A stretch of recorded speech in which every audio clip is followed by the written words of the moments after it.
Hey everyone, I'm Jane, just your average 27-year-old. Life took a surprising turn for me a few years ago. This is my story, straightforward and real. It all began when I changed jobs and became an accountant at a new company. That's where I met Mark. He was the sales guy, confident, charming, with a smile that could sell anything. Our first encounter was in the break room over the office's finicky coffee machine. "Hey, you're the new accountant, right?" Mark said, leaning casually against the door frame with a smirk. "Guilty as charged. I'm Jane." "And you are?" I replied, trying to act cool but secretly curious. "I'm Mark, head of sales and the unofficial coffee machine expert," he said with a wink. We both laughed, and from that moment, we hit it off. Fast forward 2 years, and Mark planned the most romantic proposal. A weekend getaway to the beach, dinner at sunset, and then he got down on one knee. It was like a scene from a movie. I said yes without hesitation. Our wedding was simply beautiful and filled with love. Time flew by quickly after our wedding. We began our married life in my grandpa's old house, a charming place full of history that I've always adored. A few weeks into settling down, Mark brought up a big idea. "Babe, have you ever considered taking a break from work? You know, being a housewife for a while?" Mark suggested one evening, his eyes hopeful. I was surprised. A housewife? "But Mark, I've always been passionate about my career," I replied, trying to hide my confusion. "I understand, Jane, but work has been going well for me. We can afford it. Imagine no more stress, just focusing on us, maybe starting a family soon," he said, reaching for my hand. His words were convincing, and I couldn't help but be swayed by his enthusiasm. So, against my better judgment, I agreed. Why not shake things up a bit, right? The first few weeks were exciting. I finally had time for gardening, reading, and trying new recipes. Mark would come home to a clean house and dinner on the table. We spent our evenings making plans and laughing. It felt like an extended honeymoon phase. But as time passed, I began to feel restless. I missed the challenges of my job and the satisfaction of solving complex problems. I even missed the annoying buzz of my office phone. Still, I brushed those feelings aside, telling myself it was just an adjustment period. Then things started to change subtly. Mark's compliments about the house or dinner turned into expectations. If dinner was late or the house wasn't perfectly tidy, he'd make comments that hurt more than I wanted to admit. I felt less like a partner and more like a live-in maid. I called my best friend Laura to talk about it. "I feel like I'm losing a bit of myself, you know?" I confided in her. "You're a firecracker, Jane.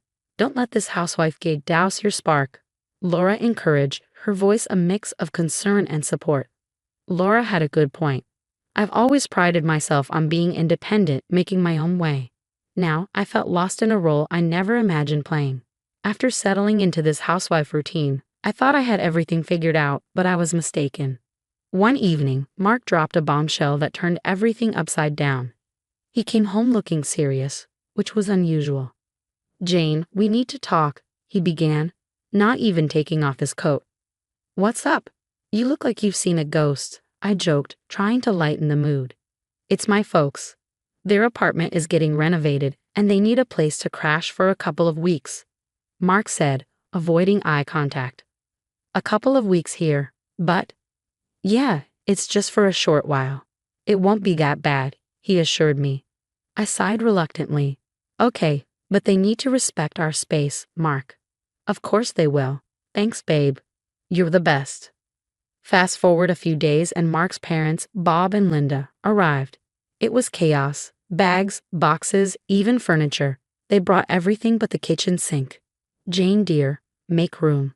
We've got a lot of stuff," Linda said, barging in with a box that seemed to contain her entire life.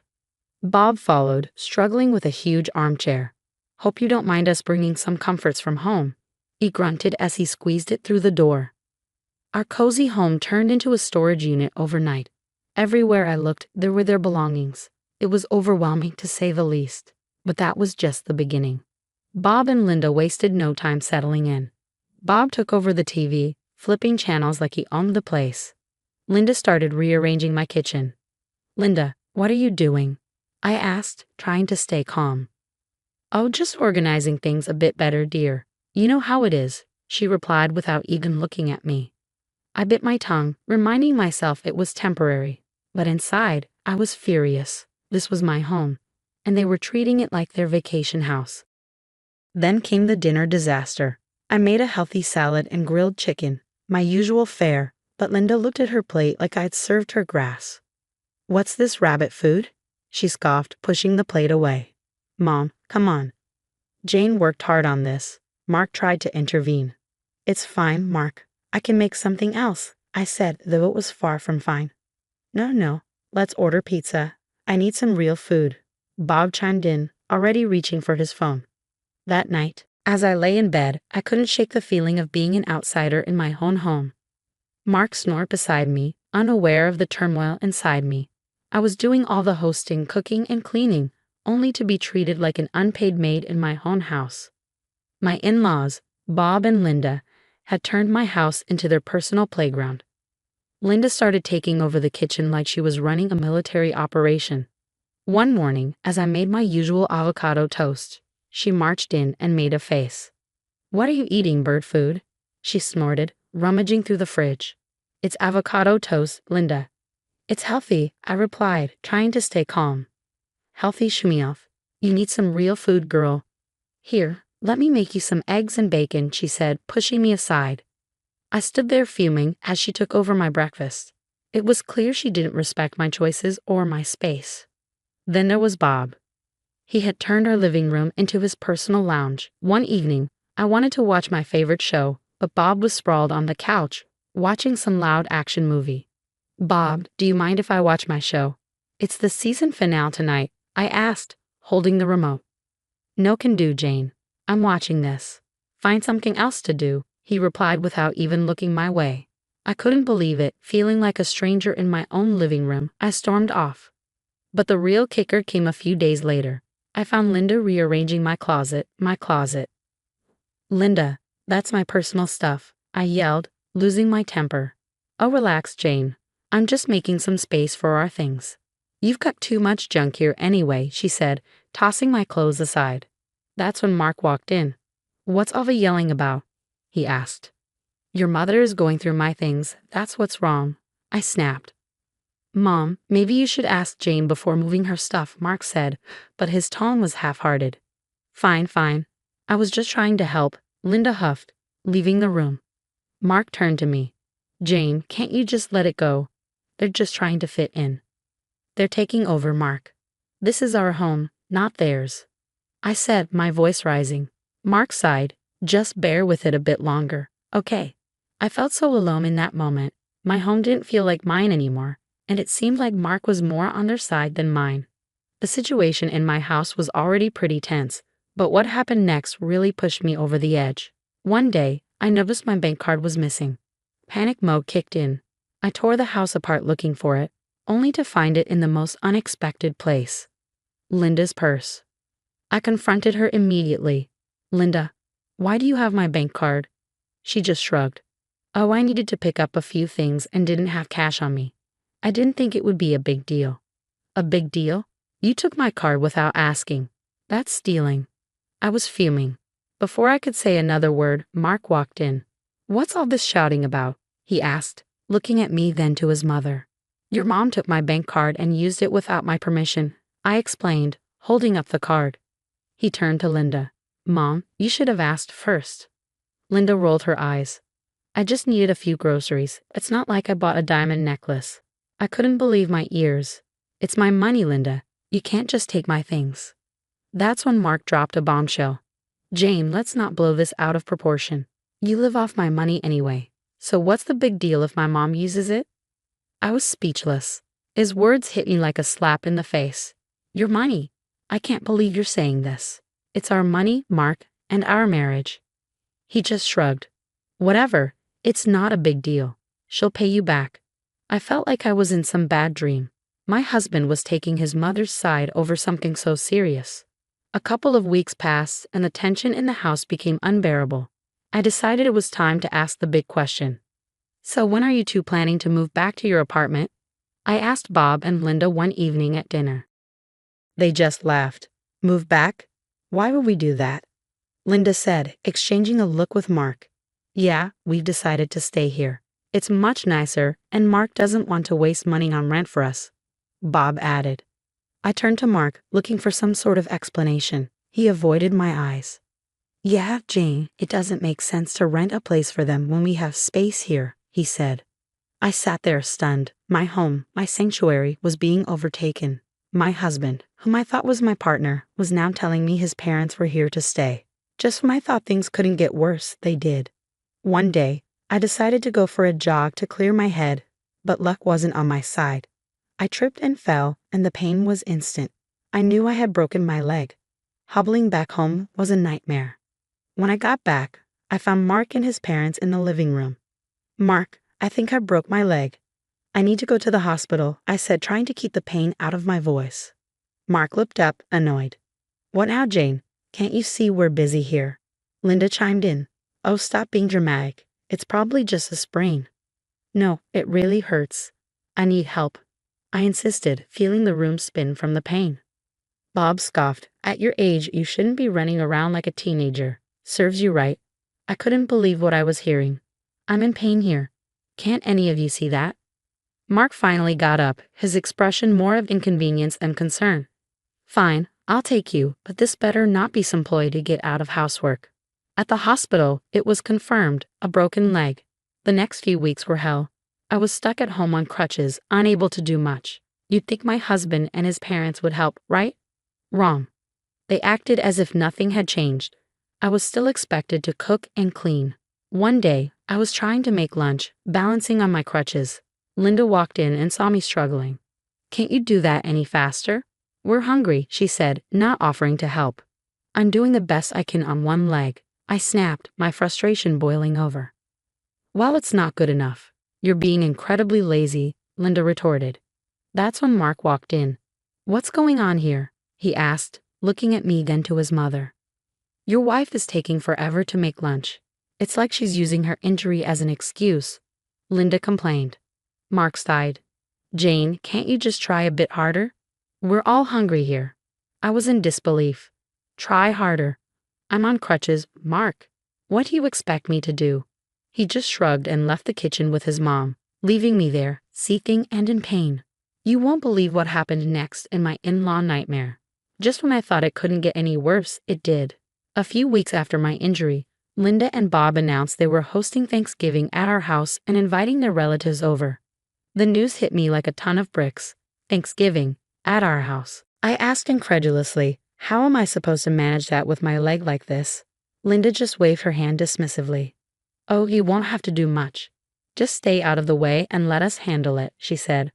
I was fuming. This is my house, Linda. You can't just invite people over without asking me. That's when Mark stepped in. Jane, it's just a family gathering. Let's not make a big deal out of it. A big deal, Mark? I can barely walk, and now your parents are taking over our house for a party, I said, my voice rising. Bob chimed in. We thought it would be nice to have a family gathering here. After all, we're all living under the same roof now.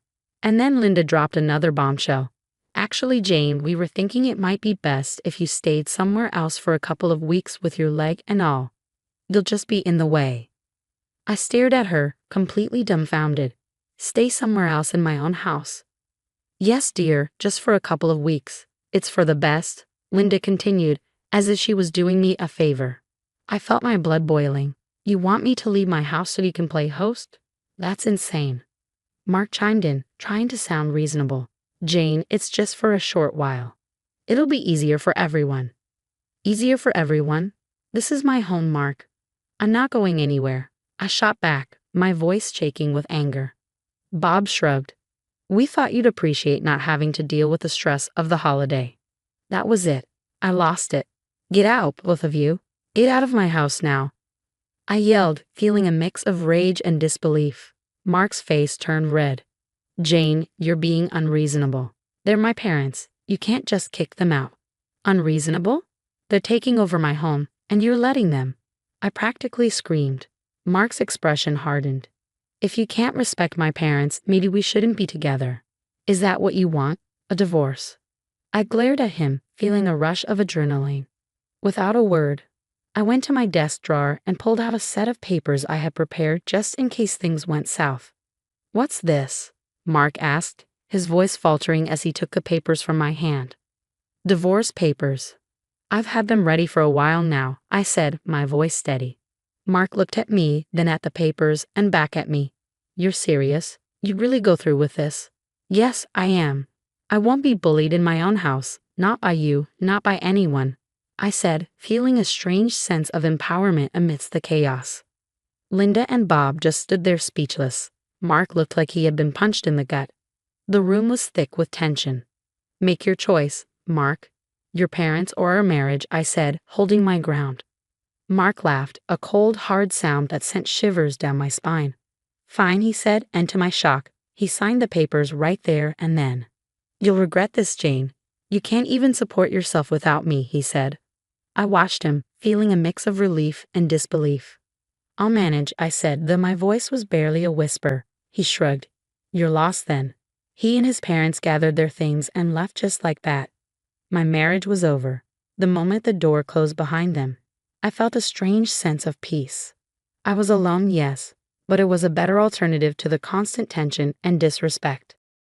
The first thing I did was change the locks. It felt like I was securing my own personal fortress. Thanksgiving came around faster than I expected.